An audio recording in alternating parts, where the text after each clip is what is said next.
Okay, everybody. Sorry about the delay. Good morning. I'm Linda Feldman, Washington Bureau Chief of the Christian Science Monitor. Our guest today is Gary Peters of Michigan, Chair of the Democratic Senatorial Campaign Committee. This is his first appearance at a Monitor breakfast, so welcome. Senator Peters has been a longtime fixture in Michigan politics, going back to the Rochester Hills City Council in the early 90s, then the state legislature, U.S. House, and as of 2015, the U.S. Senate. Senator Peters is on his second cycle as the Democratic Senate campaign chair. No pressure. Yeah, right. And also chairs the Senate Homeland Security and Government Accountability Committee, another busy beat suddenly. Now for the ground rules. We're on the record. Please, no live blogging or tweeting, Xing. In short, no filing of any kind while the breakfast is underway. Once the session ends at 9 o'clock, the embargo is lifted.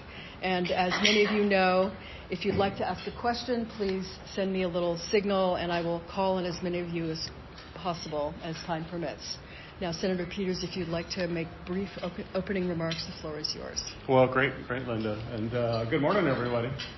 Looks like the Christian Science Monitor gives you a nice little breakfast. So enjoy a good breakfast, and I look forward to our conversation about the upcoming election. As Linda mentioned, this is not my first rodeo as the DSEC chair, doing it last cycle.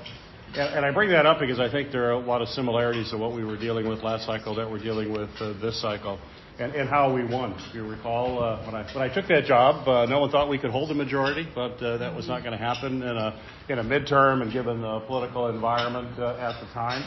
We proved them wrong. Not only did we hold the majority, we actually expanded the majority as well.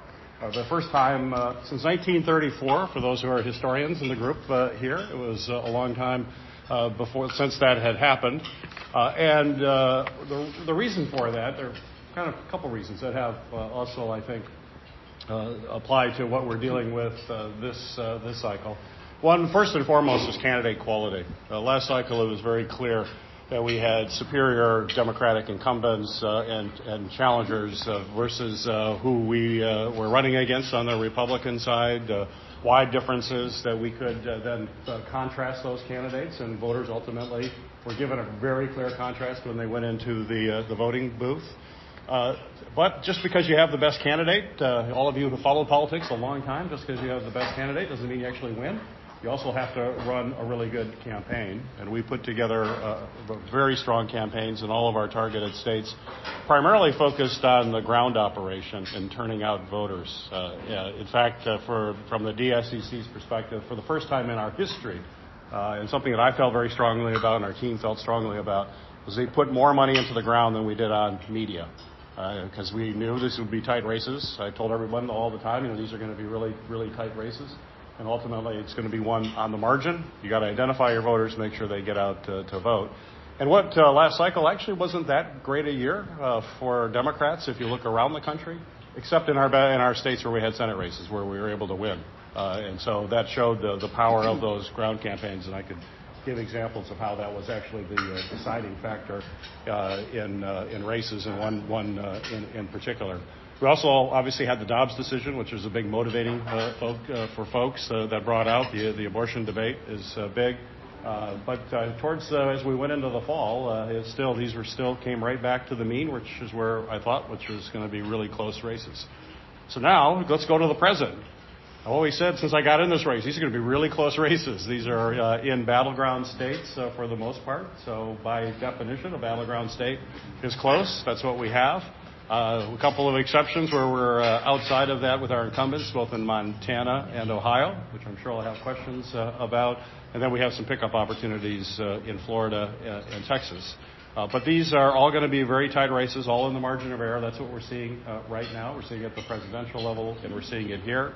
The dynamics we used last cycle about running strong ground campaigns will be in full play. We're going to have the same playbook that we had last cycle. And candidate quality, once again. In fact, I think in a lot of ways, the candidate quality difference is even more wide than it was last cycle. So I like to characterize our Republican opponents we're running against on a continuum. You can use that continuum as you're evaluating the candidates. It starts at flawed and then it goes to very flawed. So it's like where it is on that continuum for every one candidate. And the good news for us is that most of them are towards the very flawed continuum, and we got a couple of candidates that push the envelope out on the very flawed to try to push it even further out as we go forward.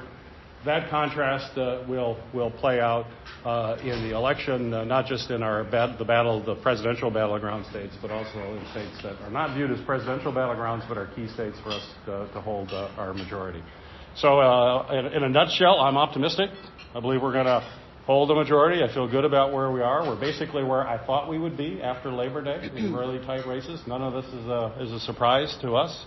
Now we just have to run our playbook, be focused, be disciplined, and when it's all said and done, we're going to hold the majority. All right. Well, thank you very much. So I'll ask a couple, and then just wave at me if you want a question. So I have to change the subject quickly in light of the news events, and given that you're chair of Senate Homeland Security. Given Sunday's apparent assassination attempt on Donald Trump, should the former president have the same level of protection that President Biden has? Well, clearly he needs to have all the protection that he needs in order to stay safe.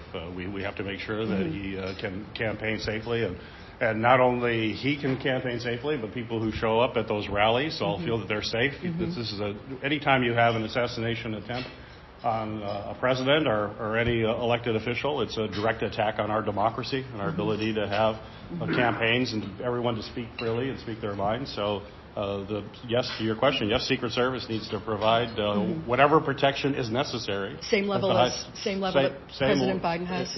Given what's happening, I'd be fully supportive of that. Yes, absolutely. And the money is available? Well, we have to make sure the resources are there. We're going to have to look at that because the Secret Service is stretched a great deal with all of their demands. It's pretty clear that they can't be everywhere all the time without resources to be able to actually do that. And so I think there's some effort to try to get additional resources in the short term. But long term, we have to examine that. Right now, my committee is engaged in a really kind of full investigation into the initial assassination attempt. It's a bipartisan effort. We plan to put out our interim report, hopefully certainly by the end of the work period, so I guess that's less than 2 weeks now. We'll put our interim report. We found an awful lot of information. You'll see a lot in that report. But we still need to know a lot more. And we are asking for more documents, more interviews from folks who are involved in that event to get to the facts. We're still pushing to get that information. You're talking about the first one. The first one. And so we'll outline that. It's an interim report. It should not be viewed as the final report. That'll be an interim report, and we're going to talk about what we've learned so far, recommendations that are likely to follow as a result of what we had learned so far, but also outline all that we still need to know to get a sense of it. And now that we have another attempt, clearly we'll be briefed on that, and we'll be considering that as well going forward. Okay. Now, quick one on the Senate. So you've been expressing confidence that Democrats will hold the Senate. I've heard you say we'll land with 50. We're going to keep everything we have, and then Kamala Harris wins the presidency, so Tim Walz breaks the tie. Right. What makes you think Jon Tester can win in Montana? Jon Tester knows how to win in Montana, and he's already proved it. He's been able to win there. It's a tough state for a Democrat, and we expect it will continue to be. That isn't going to change. Donald Trump's going to win there by 20 points. There somewhere in that range. So it is a state that's very heavily Republican. But Jon Tester is authentic. He is a several generation dirt farmer from Montana that people relate to. I always kind of give an example of Jon Tester. If you think about authenticity in the dictionary, it's like he's the picture in there. There's a guy who grew up there, knows the people, has that kind of connection with folks. And when you look at a state like Montana, why that is so important, it's important everywhere. Authenticity, obviously, is important everywhere. And the ability to develop those kinds of personal connections with a lot of people in your state is important. But it's really important in a small state. So Montana is a small state. It's a huge state geographically, but it's a small state from a population perspective, a couple congressional districts basically, and a few thousand votes make a big deal, a big difference in Montana. And you get those from being authentic, from representing your state with integrity and with passion, which Jon Tester does. But he's also had a chance to get to know a lot of folks in Montana on a personalized basis. And that's good enough to overcome all the sort of baked-in challenges of running in such a red state. I say it is, and he's done it before. So we're not. This is not speculative. Can Jon Tester win in Montana? He's proven he can win in Montana. Okay. All right. John Gizzi from Newsmax. You want to throw another one up there? Okay. Two brief questions. Brief. Yeah. Well, very brief. Okay. You mentioned the close race in Montana.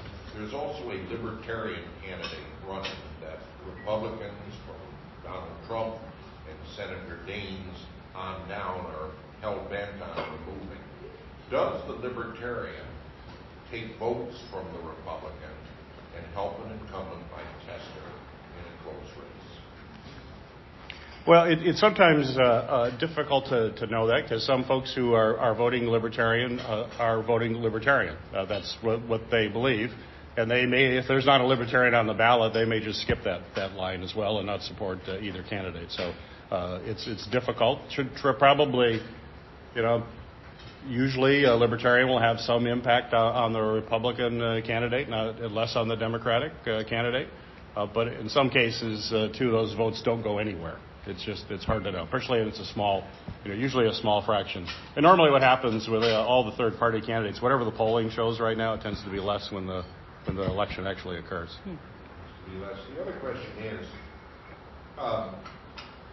you talk about flawed and greater flawed candidates. I agree with you. Thank you. Well, I'm sure you wouldn't put Governor Hogan of Maryland in that category. And tell me, that race, from what I read, is a tie according to most polls. And I believe 26% of the voters who are going to vote for Vice President Harris will vote for him for the Senate. How does that race look to you? I don't think that's what's going to happen in the end. I feel good about Maryland. We're going to hold Maryland. Maryland's kind of the reverse case, though, of Montana when you look at how the numbers are. The flaws that Larry Hogan has, one is on reproductive freedom. He tries to be all over the map on that. He's trying to reinvent himself, and voters see through that. And there's no question reproductive freedom will be a big issue on all of the states coming forward. But also his biggest flaw in Maryland is that he will vote to have a Republican majority in the Senate. And folks in Maryland are particularly excited, and we're seeing the incredible excitement for Kamala Harris in Maryland. And people want her not only to win the election, but they want her to be successful as the President of the United States. And all of you around this table know having a majority in the Senate with the President is incredibly important to the success of the President. In fact, it's hard to function as President if you don't have a Senate majority. You can't even get your appointments to your cabinet without a great deal of struggle. And so we just have to make sure that folks realize that he is a Republican and he will vote with a Republican majority in the Senate. And right now, and Angela is not as well known in Maryland, so we have to get her to be better known. She's the executive of a very large county, but she needs to be known by folks across the state. Building kind of those relationships I talked about. When you think about Montana, Jon Tester, people know Jon Tester in Montana, and Angela has the advantage here. Once she gets known, once people understand the consequences if she doesn't win, we are confident not only will she win, but she's going to win by a good margin. All right. Lisa Desjardins from TBS. Good morning. To my left. I also have two questions this weekend. First, can you talk more about the ground game and how you see the Republican ground game this year? The Trump campaign says they've changed the rule book. They've got this Trump Force 47. They're not doing the same canvassing, they say, that the Republican Party did before. Then they're using some small groups. How do you see what the Republicans are doing nationally in terms of how it plays in the Senate campaign? And then what is your ground game like this year? Are there any changes? Yeah, so first of all, our ground games will be very similar to what we did last cycle. In fact, yesterday we also announced more resources for our ground game, another $25 million from the DSCC to work on that.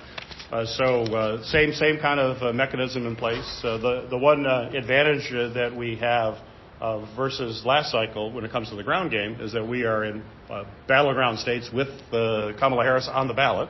And so the DNC, their ground game, we can coordinate and come together with tremendous resources, more than we've had in the past. We were in the midterm, you're pretty much on your own for the ground game. Now we have a lot of cavalry with us as we go into the fight. But our model is being used with the DNC as well as coordinating with the DCCC. And I'll say we coordinate, over the last cycle, we coordinated probably better than any past campaign. I have regular conversations with my counterparts for the House as well as for the DNC to do that. Where we're on our own, though, Montana and Ohio, we're pretty much on our own there. The Harris campaign's not putting resources in there, and so one advantage is that it allows me to put even more resources into a place like Ohio and Montana because I can coordinate in the other states with other folks. So I don't want to spend money I don't need to. I have a finite amount of money. I consider myself frugal. My wife has a different name for it. And so I'm really kind of hard-nosed as to how we're spending that money. And if I can get somebody else to pick up something that I don't have to, I'll grab that. But I also reciprocate. I'll pick up things to let other folks have an opportunity to go somewhere else as well.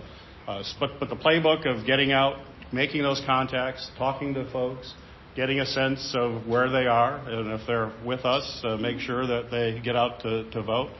One of the biggest things that we did in all of our races last cycle, which we're going to do again, is with absentee ballots, is to make sure absentee ballots were being sent to those folks, and then actually tracking to make sure they actually sent the ballot back. And having a campaign that's just reminding folks, hey, did you send your ballot back yet? We understand you have it, is pretty powerful. Just paying attention to whether or not someone sends their ballot back is a powerful motivator for folks psychologically. They will remember to fill it out and get it in. And so we're able to do that in reaching out to folks who may be lower propensity voters. Do you have a sense of the Republican shift? It's hard for me to evaluate. It's hard to see sometimes what's going on the ground. Clearly, that wasn't happening last cycle. And in Nevada, really, it was our ground game without question is why we won Nevada in the last cycle. But we had to have ballots cured because, some anomalies that people had actually come in to say, yeah, that's my ballot that I sent in. That's not an easy task because these are people who voted absentee, didn't want to go in to begin with, and now they've got to go in to do it. We had that, and the Republicans said they had a ground game in Nevada. There was no evidence of that when it really came down to when you needed to have a ground game. So we'll see what they have, but they talked about it last time, and they didn't. And I'll bet they aren't that good at it this time either. Cameron Joseph from the Christian Science Monitor. I'll continue the two-question trend, if that's all right. All right. Last two questions. We got a lot of people who want questions. So. First, you told Politico of the DNC that Vice President Harris has to be clear if she has differences in President Biden over Gaza. I'm wondering, rhetorically as well as policy-wise, do you think she's talked enough about the issue, and do you think she needs to say more to reassure Muslim and Arab American voters in Michigan? Well, I think she's been clear. I think the comments that she made at the Democratic Convention were very good. She certainly assessed the situation and how tragic the situation is. But it's important to put in perspective that we're dealing with Hamas, a brutal terrorist organization that violently attacked Israel and committed heinous crimes against Israelis. And Israel has a right to defend itself, and that's what they're engaged in. But at the same token, you have to be very concerned about innocent civilians that are caught in the crossfire. And she was very clear about that, and I think talked with compassion and with emotion that we all grieve for families that are caught in the middle of this conflict. We have to bring it to an end as soon as we possibly can. She was very forthright about bringing a ceasefire, getting a ceasefire. But we all know that you need people that want a ceasefire in both parties. And the Biden administration has been working aggressively to try to get to that ceasefire.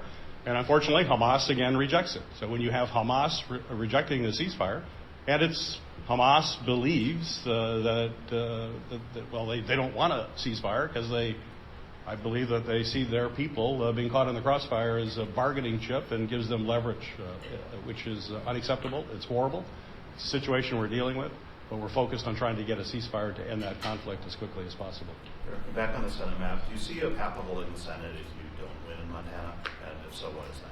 Well, we're looking at pickup opportunities, too. So the map is more than 50, both Florida and Texas. In fact, with our investment that we just made yesterday, we put more money into both Florida and Texas for our ground operation there.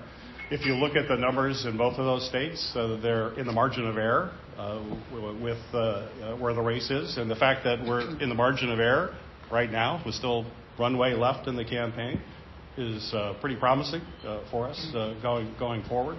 And you look at the candidate differences, that helps as well. You've got relatively unpopular Republican senators in those states. Ted Cruz doesn't poll that well in Texas, neither does Rick Scott. When Rick Scott has won in Florida, for example, even when he's had a tailwind behind him, he's never won by more than a little over 1 point. That's not strong performance. In Florida, we also have the abortion referendum on the ballot. We know the power that has to bring out voters who are very passionate about protecting their rights, and they tend to vote Democratic when they get to the polls. We saw it in Michigan last cycle. We've seen it other places like Kansas and others where there's a strong turnout. We expect to see that again in Florida. And Rick Scott has a very extreme position on abortion, believing in the short time frame for making decisions, as well as no exceptions for rape and incest, which is out of step with the majority of people in the state of Florida. And Debbie Mucarsel-Powell is a strong campaigner, represented a district in Miami, a Latina. She's looks, I think, very good. And in Texas, we have Conan Allred, also knows how to win in a tough district, won a Republican district out in Dallas area, beat Pete Sessions, a longtime Republican member there. So he knows how to win in Republican-leaning areas. He has the kind of profile for that. And we see that Ted Cruz is less popular now than he was in the last election when he did not win by much over Beto. Jonathan Salant from the Pittsburgh Post-Gazette. Thanks for coming. I want to go back to the committee. Can you give us a sneak preview of what you've uncovered or what you talked about in your interim report? And also, are you expanding the investigation to include the now attempted assassination in Florida? So I'm not going to give a sneak preview because that was my agreement in our bipartisan way. So we're really working together, lock in arms, which I think speaks volumes for the work that we're doing. But certainly what happens and what you're going to see in the report is the fact that we are going to put out what we've learned so far, but we need more information. And part of what we've found so far leads to further questions.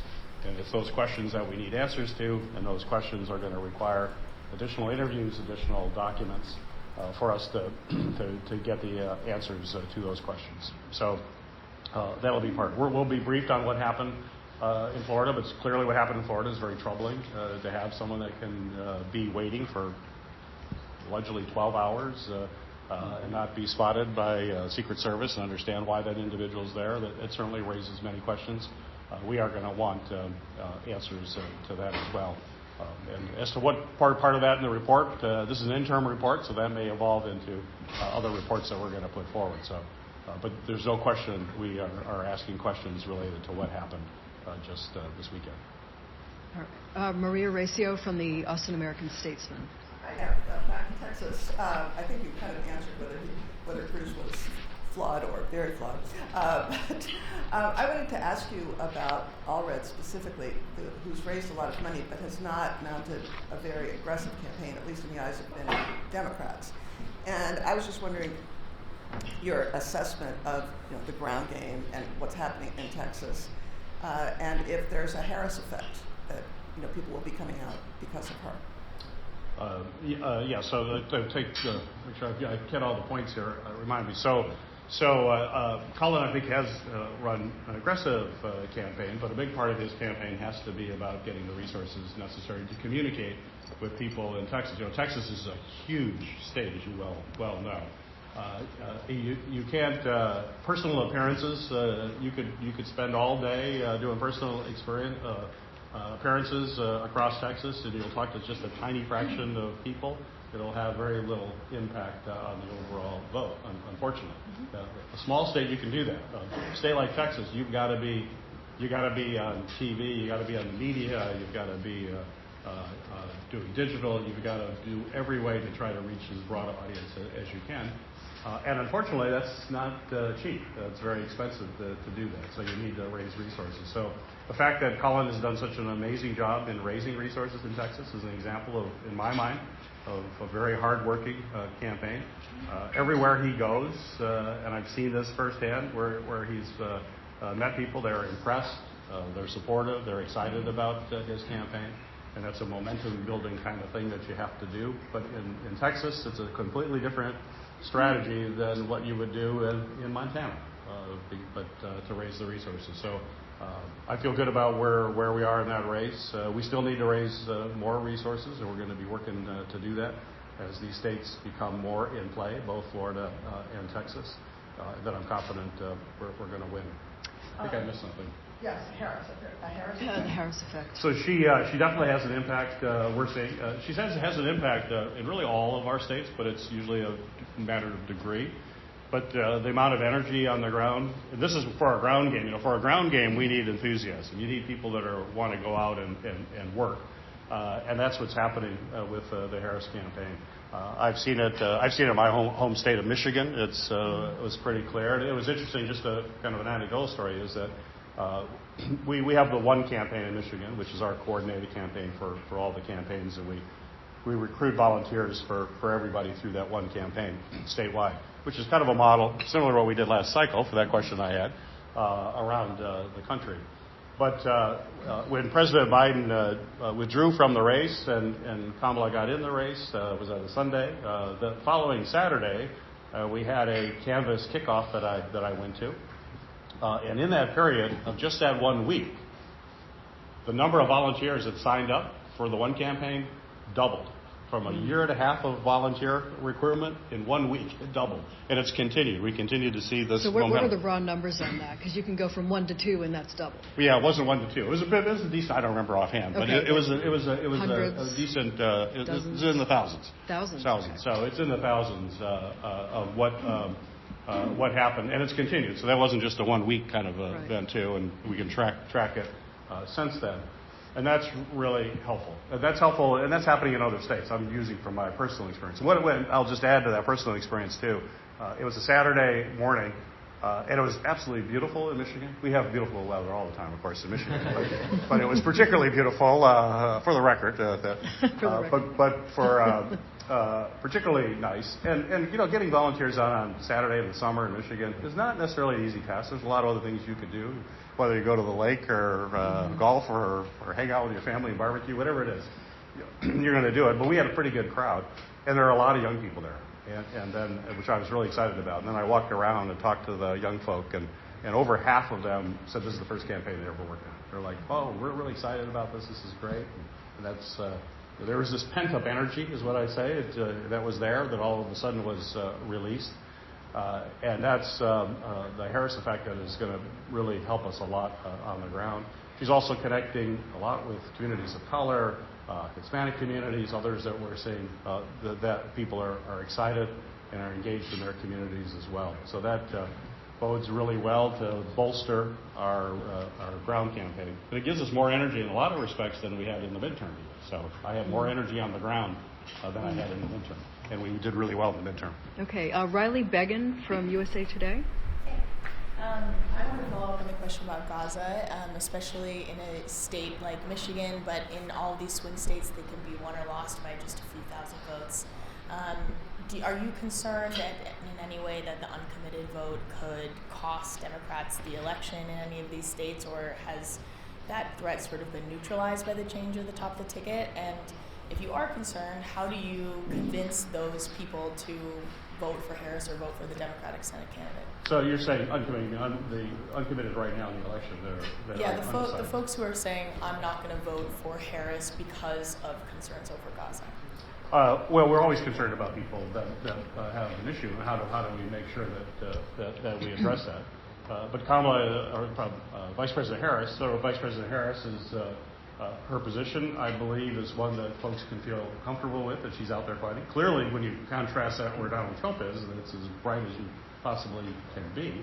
The fact that what I know in the community, and the community is in Michigan, which we have a very large Arab Muslim community, as you know, are still heartbroken about what's going on. They're still very concerned. They want to continue to see stronger talk coming out to end this war. And I know the Biden-Harris administration is committed to trying to do that. And hopefully we'll continue to see positive movement going forward in the weeks ahead. All right. Dave Shepardson from Reuters. Senator, you oversee the committee oversees the post office, and there's serious concerns raised by local and state officials about whether the post office is capable of handling and delivering election ballots in a timely fashion. Are you confident that the post office is in a position to ensure that the election is carried out appropriately? Yeah, I'm focused on that on a daily. I can actually say on a daily basis because I oversee the Postal Service. I just had a long talk with the Postmaster General on delivery issues 3-4 days ago. I will likely be talking to him again tomorrow on an issue. So we are focused on that. One thing that we did put in place is that the Postal Service put out a plan to close a number of facilities, consolidation plan. The premise of that was to reduce cost, but what we have found is that it hasn't reduced cost, and it's actually, while at the same time reducing delivery time service, which to me is the worst kind of business decision. You want to make sure customers are happy and you're not having customer service deteriorate. And when you have customer service deteriorating while raising their cost or losing money, that's really bad. So we were able to get the Postal Service to put a pause on all of that. The pause is through January. We're in the process of trying to get a better sense of where their plans are. The Postmaster General has put forward asking for an advisory opinion from the Postal Commission, which will be forthcoming. I gave you all that kind of background to say, though, but we have a pause through the election. And I'll just say why we're concerned. The example in Michigan, I'll give Michigan too. Where we're concerned about going forward. We got a pause, so we're going to be okay in the election. But going forward is that the rural areas of this country in particular are going to be impacted because of some of these closures. So we have a processing plant in Ironwood, UP, in the Upper Peninsulas of, as you know well, but a big expanse of land, very, very rural. They want to close that and then move it to Wisconsin. And so mail that's mailed in Upper Peninsula's got to go to Wisconsin before it comes back to the UP, and that's a long haul. And our winters up in UP are a little stronger and not as mild as here in Washington. That's a real winter up in the UP in northern Wisconsin. It would have a big impact. So we're trying to sort that through right now. But I've gotten Postmaster DeJoy to agree not to do any of that through the election to make sure that we're delivering mail on time. But we're staying focused on that, and we've got members of the Board of Governors and Commissioners who are really concerned about it as well. And we're literally on it every day. So I feel good about where we are, but you can't take your eye off the ball. All right. Charlie Cook from Cook Political Report, who knows a thing or two about elections. A thing or two. Yeah, thanks for comment. Could you elaborate a little bit more about the Michigan Senate race? This is one where both sides nominated good, experienced, non-politically flawed candidates. What do you think is going to come up? It'll be a real close race. As you know, Michigan is a battleground state, and how you would define a battleground state is really tight elections, and so that's exactly where we will be. But if you look at the campaign, just from a campaign nuts and bolts perspective, Lissa Slotkin is a great campaigner. She's won in tough House seats, and not just won, but has won handily. against well-funded, and in her first race, an incumbent that she ran against who was very well-funded. And she's able to make that contrast of where she is and how she will represent her congressional district or the state versus her opponent. She's certainly doing that with Mike Rogers, who I've served with in the House and actually served in the state Senate with as well. So I have a long history with Mike. But she's making very clear contrast, especially on reproductive freedom, IVF. He's flip-flopped on these positions, and you can't flip-flop on that issue. That's not an issue that you can flip-flop. Voters react very negatively to that. Take a position one way or the other, stay with it. Don't flip-flop, and he is. He has issues, too, about the fact that as soon as he left Congress, he moved out of the state, was down in Florida, and took a lot of lucrative contracts, including with companies that are engaged with folks like the Chinese government. So he's also has a lot of baggage to account for as he's coming back to Michigan. He still has that beautiful house down in Florida, and I guess he's getting something in Michigan. I'm not sure, but that's. In fact, there was a headline in one of the newspapers was "Where in the world is Mr. Rogers?" We just, he's not. People don't like folks that were in your state and then they leave and then they come back just because they want to run for Senate. That is not a powerful way to say you really care about the people of Michigan from his background. Just to follow up, I was going to say like 2 weeks ago, I got the impression that his lock was up maybe 1, 2, 3 points, something like that. How does that strike you? Well, that's where the public, I'll refer to public polls. She's up and she's private. But I won't refer to my private polls, of course. I think she's in a good position to where she should be in this race. But we have a situation with both her and her opponent. They are known statewide. They were members of Congress, and in Mike Rogers' case, he left the state too. So your name ID drops quite a bit when you leave and you're not in the media. So that's part of the factors. So you look at where the Democrats are. They're all going to come home. I'm confident that Kamala Harris is going to win Michigan. It's going to be a tight race, but I'm confident she's going to win, and that's going to help Alyssa. And Alyssa is, I believe, will do quite well. All right, Max Cohen from Punchbowl, to your right. Question about abortion rights. A lot of states, like you mentioned, Michigan had these referendums in 2022. It's now enshrined in the state constitution for the right to abortion. Republicans are saying this won't be added to the issue this cycle. Is it something you're telling your candidates to talk about? Is what you can do in the federal level? If you have 50 votes in the Senate and you support a carve-out to the filibuster for abortion rights, then you can enshrine Roe at the federal level and go beyond what you see in the states. Is that something you're talking to your candidates about? Talking about the filibuster and filibuster reform with regard to abortion rights? Let me answer a couple. First off, the thing about the abortion rights issue, it is on the ballot in a number of our key states.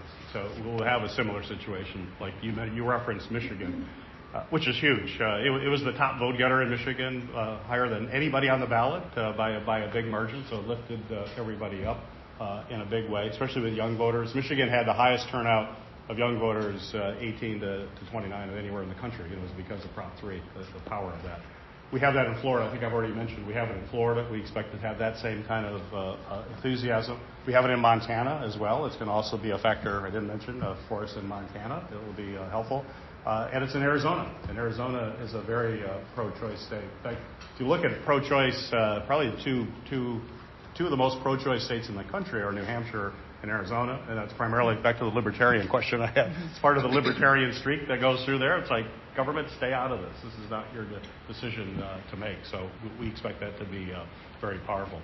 But to your other point, it is salient in all of the other races. So we have Republican candidates who've taken very extreme positions on abortion, part of the flawed part, and normally very extreme, no exceptions, rape or incest. That's out of the mainstream of where people are. People feel very uncomfortable with folks who have such a dogmatic view, out of step with their view. The national abortion ban is still out there. They need to be concerned about that. If the Republicans win the majorities in the House and Senate and have the presidency, they should be very concerned about that. So it is definitely on the ballot. And other issues like IVF, which I think is the most pro-life kind of position you have, where families who want to have children use IVF to be able to have a pregnancy. Republicans have been opposed to that. Now they're trying to backpedal on that. They're backpedaling on that, but you can't get away from your past actions. And in Mike Rogers' case, co-sponsored, not just supporting legislation that would have outlawed IVF, but actually co-sponsored legislation to do that. That's an issue that people care deeply about. We're not far enough removed. We know that people who care about their rights are going to need to keep fighting for it. Once you stop fighting for it, they can be taken away like that. People understand that. They're going to turn out to vote. Okay, over to the left, and you are... Jessica Taylor. Jessica Taylor from Cook Political. Yeah. Another... One quick follow-up on Charlie's question. What's your response to Rogers getting the endorsement this morning from AgriPac, the Farm Bureau in Michigan? The Farm Bureau always endorses... they always endorse the Republican. The only exception has been Debbie Stabenow, right. Because she's chair of Ag. But I think it was even when she was certainly on the Ag Committee, and they endorsed her opponent, and she may have been chair for one cycle, but she's the only one. Otherwise, basically, they're an extension of the Republican Party. In Nebraska, there's an independent candidate running against Deb Fischer there. He's a former Democrat, and there's an outside group with ties to Democrats that's backing him. Is that a race that you are watching as you possibly need another seat of Michigan? No, he's not a Democrat, and I'm not engaged in that in any shape or form. All right. At the end here, Richard Cohen from Reuters. Yeah, this question is mainly about Ohio, but that's what I'm over the last 3 or 4 election cycles, lifelong Democrats have gone into the Trump Republican camp. And even though you have really strong candidates in Tester and Sherrod Brown, are you picking up any sense that there's a tipping point, that these voters that have gone Republican are now becoming comfortable in the Republican Party, and it's just too high of a hill to climb for them? Certainly some people are going to be in that camp, but they're still gettable, and our data shows that, our polling shows that they will split their ticket. Now, I want to be honest. Getting ticket splitters is a lot harder than it used to be. There's no question about that. So in order to get that, you have to have a candidate that people feel comfortable with, they know through thick and thin that they're always with them. And so you have both Tester and you have Sherrod Brown. And in Sherrod Brown's case, particularly with some of the voters that we want to really be focused on, which is our friends in unions and organized labor, something that's incredibly important for me in my state of Michigan, important in Ohio, and a lot of our Midwestern states. You have an unbelievable champion for working men and women and unions in particular in Sherrod Brown. And people know that, and they don't know it just because of the last 6 years. They know it because he's been that way for his entire career that spans decades of fighting for folks. You'll see him in the union shops. You'll see him out in Ohio. People know where he is and the fight that he has. And that's a key constituency group for us. We've seen some drift with our members in unions to Trump. But those are folks who will split their ticket. We've seen it. We'll see it again. And I'm confident that Sherrod's going to win. And because of that record, I used to joke you before this race, and then when I got in it, I'd say I'm not sure if there's anybody in Ohio that can win statewide who's a Democrat. I don't think there's anyone unless your name is Sherrod Brown. So I had really good news for everybody. I got a guy named Sherrod Brown running this time. And so Sherrod Brown is running, and he is able to cut through that in what is tough. I'm not going to sugarcoat it. It's not easy. But he has all the kind of background that you need in order to do that. And it's not just me saying it. The polls are saying it, too. You're seeing it. The fact of where he is right now shows he's been able to cut across the grain when it comes to that issue. All right, to your left, Jürgen from Denmark. So the whole big world constituency there. The whole world is watching this election, right? Right. Well, I'd like your comments, Senator, to the very harsh tone in the debate and rhetoric. I mean, it's a lot about hatred, a lot about dogs and cats, and is America like moving into like a post-factual state where there's no facts that count? Well, that's a really big question. I hope not. I hope that this is about facts, and we can have frank, honest discussions about policy differences, and that we can focus on those kinds of policy differences and not get into stories. When will the candidates say that it's okay to create stories? I think that are not factual. That's outrageous. It should not be tolerated. Hopefully the American people will reject it. But we also understand that it can be powerful, and we're going to make every effort to try to bring people back to the issues at hand and make decisions on individuals who have character and integrity, demonstrate that in their words and in their actions. And that means something in a campaign. I would hope that that means something in a campaign. If it doesn't mean something in a campaign, we do have bigger problems as a country. Okay, then to your right, I saw a hand go up over here. Okay, and your name is? Jamie Stain from Creators Syndicate. Okay. Senator, how did the Harris-Trump debate change the chemistry of Senate Democratic candidates? The chemistry? How would you define chemistry? Did you see any kind of momentous shift in public sentiment, voter sentiment after one debate, was very consequential? Do you think the second debate was consequential as well? Well, I think probably one of the biggest impacts was just firing up Democrats. I thought it was pretty clear who was presidential and who won that debate, and from all the polls I've seen, I'm not alone. A big majority of the American people saw that Kamala Harris looked presidential, was commanding, and former President Trump was drifting off into, as was mentioned, into false stories about people eating cats and dogs. That's not who should be president of the United States.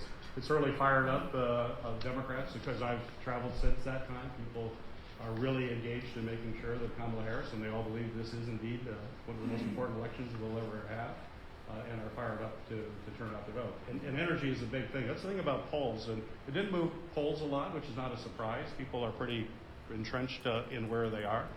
But polls don't, you've heard this many times, polls don't vote. It's people actually going to the real polls on election day that vote. And energy is something that's hard to capture when you're doing those kinds of polls. The energy is there for Democrats. And I think you make a pretty convincing case with that small group. It really, it's going to boil down to a relatively small group of individuals who are going to determine who the President of the United States is, that undecided bloc that's there. A lot of them probably were not watching the debate, so it's up to us now in our campaigns to be able to show that contrast in other ways, but having the enthusiasm after the debate helps us do that. All right, to your left, Zach Cohn from Bloomberg. Jeff, thanks for doing this. Appreciate it. Can you talk a little about Wisconsin and how you're feeling about Senator Tim Baldwin's chances, and what, if anything, you can do if Eric Huffing at the last minute decides to write a substantial check that helps boost his campaign there? Yeah, he could. He's a banker from Southern California running for Senate in Wisconsin. So we do know he has a lot of money. That may be one of his flaws, by the way. He's not from Wisconsin. We'll do that. Tammy is also one of those real authentic candidates in Wisconsin that's is proving in the polls, too, that she's running very, very well and strong there. Hovde is in that kind of more flawed candidate, one not really from the state, really California, and he's made some incredibly crazy comments, like people in nursing homes shouldn't be allowed to vote because they're going to pass away soon. That just angers people in a pretty dramatic way. And so given that contrast, I'm confident she'll win. I don't think if he puts, we're going to make sure she has the resources necessary to run a race. You can't stop running until you run through the tape. You're going to need the resources. But those late resources coming in, I don't think will have that much of an impact. What I have found with fundraising, or with the amount of money into races, it's not just a matter of who spends the most money in the race. Provided, this is a big provided your candidate has enough money to actually get their message out. So you have to have enough resources, and sometimes that's more because you have to cut through a lot of clutter that's out there, so you got to cut through that clutter. But as long as you get your message out and your message is compelling and you know it's a winning message, any extra dollars that are spent on the other side, there's a pretty steep diminishing rate of return on it. And so I'm obviously watching that closely, but I believe that she will win. But again, we have to keep focused on it. She still has to raise money. She still has to run a good campaign. You cannot stop. You got to be disciplined, put your head down, and that's what we're going to do in Wisconsin, but she'll win. All right. Over to your left, Marisa Schultz from the Washington Examiner. Quite a few states this cycle with Senate races will not have general election debates between the Republican and Democratic candidate. I can recall a time in Michigan when it was just standard fare when the candidates would have 3 debates for Senate. Now I believe there's only one race this entire cycle where the candidates will participate in 3 debates. It's more common to have 1 or absolutely none. What is your message to Democratic candidates on whether they should participate in debates? And do you feel like voters can make an educated choice without having that opportunity before November? Yeah, I like debates. I think debates are important for voters to see that contrast, and we like the contrast for all of our races. But as you know, it can get kind of tricky. You'll agree to debates, and then the other side has a different set of debates, and you go back and forth, and nothing happens. I think it's sad that's where we are for as a country, that we're not engaged in that battle of ideas to the question here, as opposed to just doing all this on media and kind of canned messages through paid media. But it's tricky.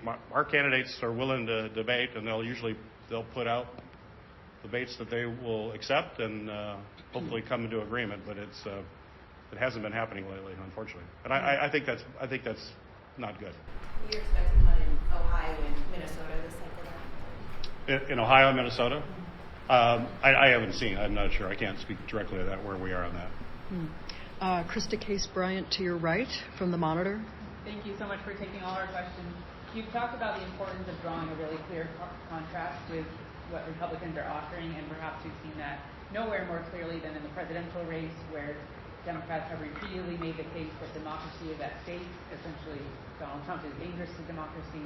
Now he's saying that's what's behind the anger and resentment and everything that's leading to these assassination attempts. So how do you continue to make that case about what is at stake in this election without giving him more fodder for that narrative that he's promoting? Well, clearly, political violence has absolutely no place in a democracy, and we have spoken out against that vigorously, and we'll continue to do that. And anybody who is engaged in any kind of political violence needs to be apprehended and pay the price through the court system as aggressively as possible. We need to send a very strong signal to the whole country that if you're engaged in political violence, you will not be successful and you will go to jail for a long time. And that's where we are as Democrats, that we're going to continue to be focused on that and try to people understand. In protecting democracy is making sure there is not political violence, making sure people don't feel that they can engage in that kind of behavior without serious consequences to themselves. So that there will be a price to pay. We're going to continue to lean into that. Do you feel like you need to tackle it in a different way, though, in talking about the threat posed by Donald Trump, so as not to enable him to continue to make that argument? I just say be careful. Be careful in the words that you use to express your view, because words have power. We certainly saw words have power with Donald Trump talking about eating cats and dogs. The amount of violence that was threatened in Ohio, in that small little town, that they were forced to close schools and to hunker down. That shows you the words that you use and the stories you tell can be really powerful, and people need to be very careful about that. Thank you. To your left, are you Marianne? Allie Mutnick. Oh, sorry, Allie Mutnick. Right. Do you From see Politico. either your committee or allied Democratic groups placing a substantial TV ad buy in Texas or Florida? And can you win if you don't?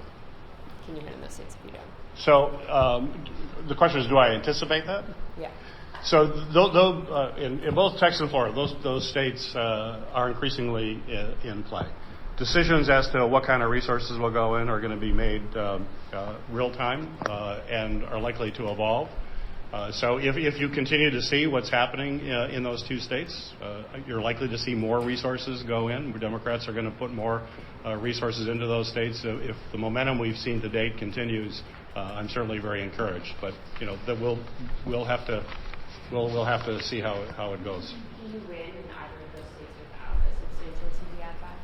You need to be on TV in a big way, but across all electronic media. Television. The thing about television is it's having a smaller impact because you have all these other media sources, as you well know. So I would answer the question: you need a bigger media buy, and that media buy will be across all the different channels that you have to be a part of. And some channels are more effective than others in particular because you're really communicating. If you're in a highly polarized world, which we are now, and you've got voters fairly entrenched, the segment of voters you need at the very end is a lot smaller. That's the good news. The bad news is they're a lot harder to reach, and they're a lot harder to talk to, and you've got to be really smart on how you're focusing those resources. All right, we've got 1 minute. I'm just going to throw in one more on softball. The events on Sunday. Well, okay. No, I'm teasing. No, maybe. Are you confident, especially with what happened on Sunday, are you confident that there was no outside involvement aside from the wannabe shooter, that it was just him, there was no foreign or domestic forces behind what he seemingly tried to do? I don't think I could answer that because we don't know. I think we need to get more information and ask more questions. I wouldn't want to get that would be a statement made without having the full range of information that's been collected so far. Which is why we have to have a briefing. We have to understand what happened. Why did that person get there? More about his background. One thing that's very clear in our investigation of the previous attempt that is that the more questions you ask, the more questions that arise. It's kind of like being a reporter, right? If you ask one question, that leads to 3 other questions, and then those 3 lead to 6. So we're in the same kind of situation right now. All right. Well, listen, thank you so much for coming, and I promise are you going to do this again? If I can do it again? Another cycle, or is this it for you? Is this 2 cycles enough? 2 cycles enough. Okay. And I'm actually running the next cycle, so I don't know. That would be unprecedented to that's be true. Yeah, DS chair and be on the. And I don't think that probably wouldn't work. Yeah. All right. Well, listen. Thank you. Thank you. All right. Take care.